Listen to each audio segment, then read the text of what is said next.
চলে এসেছি মধুপুর প্রান্তে, আকাশী গ্রামের নাম পূর্বপাড়া। তো এই যে জল্লাদ দেখছেন তার মোষটিও দেখাবেন আপনি আমাকে। সুপ্রিয় দর্শক দেখতে পাচ্ছেন কত বড় মোষ। দেখেন মোষটা প্রায় হবে 1-1.5 হাতের মতো। আমার জীবনে প্রথম দেখা, কিন্তু দর্শক আপনাদের দেখাচ্ছি, আপনারাও দেখেন যে মোষটা কত বড়। বাস্তবতা আপনারা হয়তো অনেকে ভাবতে পারেন যে এ কি বানায় নিয়েছে না লাগানো মোষ।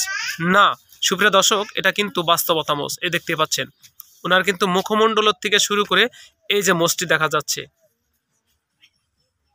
ওনার ইচ্ছা আগ্রহ ছিল যে আমি এই মোষের উছুলায়, মোষের দ্বারায় আমি কোথাও কোনো চিত্রজগৎ হোক আর কোনো অঞ্চলে হোক, যেখানেই পারি না কেন আমার এই মোষের উছুলায় আমি একটা কর্মস্থল যেতে পারবো, কিংবা আমি এক জায়গায় খাটতে পারবো। সেই উদ্দেশ্যে ওনার আশা আকাঙ্ক্ষা সে আজও পর্যন্ত পূরণ হলো না। ওনার বয়স চলে আসছে প্রায় 75 বছর, কিন্তু এখনও কিন্তু সেই মোষটি এখনও সে ধরে রেখেছে। তার নাম হচ্ছে রুহুল আমিন। এখন আমরা তার কাছে জানবো এবং তার কাছে শুনবো তার মনের আবেগ, উদ্দেশ্যটা কি, কেন কি কারণে সে মোষটা রাখলো, কি উদ্দেশ্যটা ছিল, আর তার আবেগটাই কি, তার সে প্রমাণটা আমরা বাস্তবতা জানতে চাবো। জি প্লিজ আপনি বলবেন। আমার জেলা হইল টাঙ্গাইল, জি, থানা হইল মধুপুর, আকাশী গ্রাম, পূর্বপাড়া। তো আমি বহুদিন যাবৎ গান বাজনা করছি, যাত্রা মাত্রা গান বাজনা করছি। গান বাজনা করার পরে আমারে কালি দিয়া মুছ লাগায়, কালি দিয়া তারপরে পাট দিয়া নাইলে তোলা দিয়া মুছ লাগায়। ওই না পরে খুলুন যায় না, কালি দিলে এই কালিগুলা ধুন যায় না, ধুইলে মেলা সময়ই লাগে সকালবেলায়। তাই না কালি দেই করে না, পরে আমি গেলাম না, আমি গান বাজনা যদি করি তাহলে মুছ আমি নিজেই রাই খেলুমু। আমি যেহেতু গান বাজনা করমু, মুছ আমি নিজেই রাই খেলুমু, নিজে মুছ রেখে গান করবো, তাইলে আর আমার কালি দেওয়ার লাগবো না।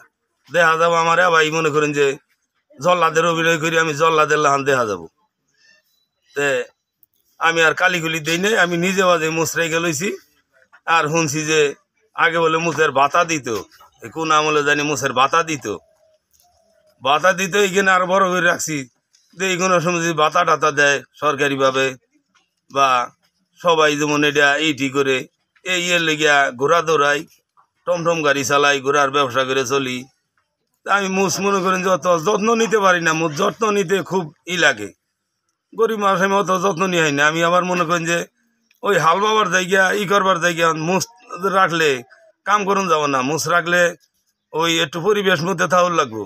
আমি তার পরিবেশ মধ্যে থাকাই না, গরিব মানুষ, আমার তো কামাই করে খাওয়ার লাগে, আমি তো পরিবেশ মধ্যে থাকতে পারি না। তো ভাই মনে করেন যে না সংসার বালা মধ্যে চলে না, ও ভাই আর কি কোনো রকমে করে রয়েছি আর কি। মুছেরও কোনো সময় একটু যত্ন করি, আমারও একটু যত্ন কোনো রকম করি। তা তো পয়সা পাতি নেই, যত্ন কি করবো। ভাই কোনো রকমে চলতাছি। জল্লাদের অভিনয় করি, আমি বহু বছর ধরে জল্লাদের অভিনয় করি। জল্লাদের অভিনয় করে তো এই জল্লাদের অভিনয় লেগে এলে মুছরা শখ, এটাই জল্লাদের অভিনয় করে মুছরা শখ, এই মুছ রাখছি। এই আমি যে এই তুলতে আইছি, আমি আর এই মুছের আইসন তো কোনো কিছু পাইলাম না।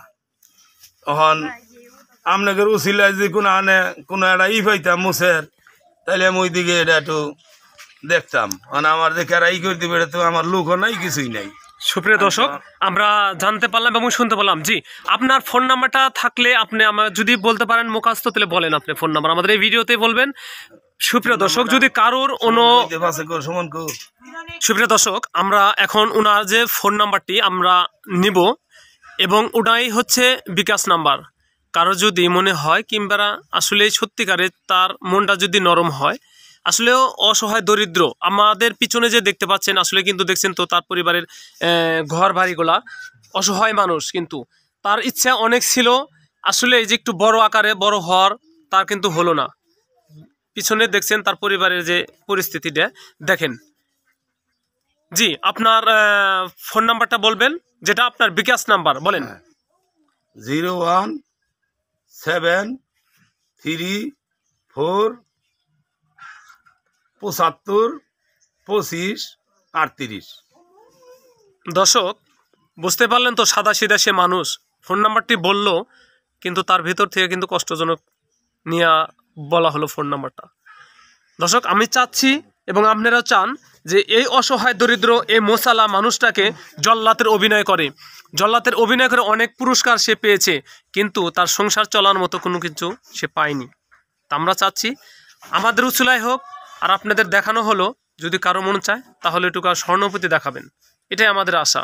আর আপনাদের যে পরিবারে যে কেউ আছে, একটি ছেলে আছে, তার কাছে আমরা জানবো যে আসলে এই মোষের কতটুকু বেদনা আর কষ্ট নিয়ে আপনারা এই ফ্যামিলিতে আছেন।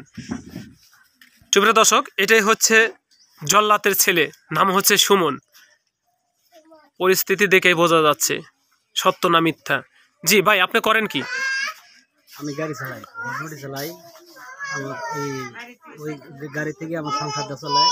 আমার বাবা মোষ রাখছে, ওই আমি জন্ম থেকে বুঝমান হয়ে দেখতেছি সে মোষ রাখছে। সে গান বাজনা করে, ঘোড়ার ব্যবসা করে। আর সে মোষ রাখছে যে তার যে তার স্বপ্ন, তার যে স্বপ্নটা আছে, তার স্বপ্নটা পূরণ আজও পূরণ হয় নাই। ওখানকার তার যে আশা আকাঙ্ক্ষা যদি আপনাদের ইয়ের মাধ্যমে যদি তার কোন আশাটা পূরণ হয়, এটাই আমার চাওয়া। সুপ্রিয় দর্শক, এটাই হচ্ছে তার বাড়ি, দেখতে পাচ্ছেন। এই সেই জল্লাতের তার তরোয়ার, এটা দেশে অভিনয় করে যাচ্ছে, কিন্তু সে হাল ছাড়েনি, আজও পর্যন্ত সে অভিনয় করছেন। আমার শ্বশুর, তিনি অনেক দিন যাবৎ মোষ রাখছে, কারণ তার ভিতরে একটা আশা আকাঙ্ক্ষা আছে যে এই মোষের মাধ্যমে যদি কোনো মিডিয়ার মাধ্যমে কোনো জায়গায় যদি আমি অশিক্ষিত, সে তো আর কিছু করতে পারবো না। শিক্ষিত যদি থাকতো তাহলে হয়তো কোনো জায়গায় অ্যাপ্লাই করতে পারতো, যে তার মাধ্যমে উপকার হতো। কিন্তু কোনো মিডিয়ার মাধ্যমে সে যদি আগায় যেতে পারে, আপনাদের মাধ্যমে যদি আপনারা বলেন যে তারা সে অশিক্ষিত, কিন্তু তা আমরা হেল্প করে তাদের আগায় যেতে পারবো। এখন সে বৃদ্ধ হয়ে গেছে, কারণ এখন তো সে কামাই রোজগার করতে পারে না। যে কামাই রোজগার করে তার আর্থিক অনেক দিন যাবৎ সে রাখছে তার শৌখিনের জন্য, তার আমুদালাদের জন্য, যে আমরা তাকে আগায় নিতে পারবো। আর তারা আমরা আমাদের মাধ্যমে কিছু এগিয়ে যেতে পারবো। এই জন্যে আপনারা যদি চান তাহলে তাদের আপনাদের কাছে আগায় রাখতে পারে।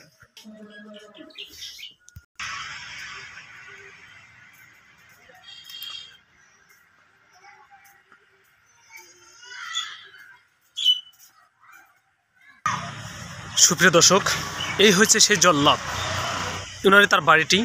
সকলেই ভালো থাকবেন, সুস্থ থাকবেন। আমি যে দেখাইলাম এই জল্লাদকে, লাইক এবং শেয়ার কমেন্ট করবেন আশা করি। আমি সুজন মিডিয়া, আল্লাহ হাফেজ।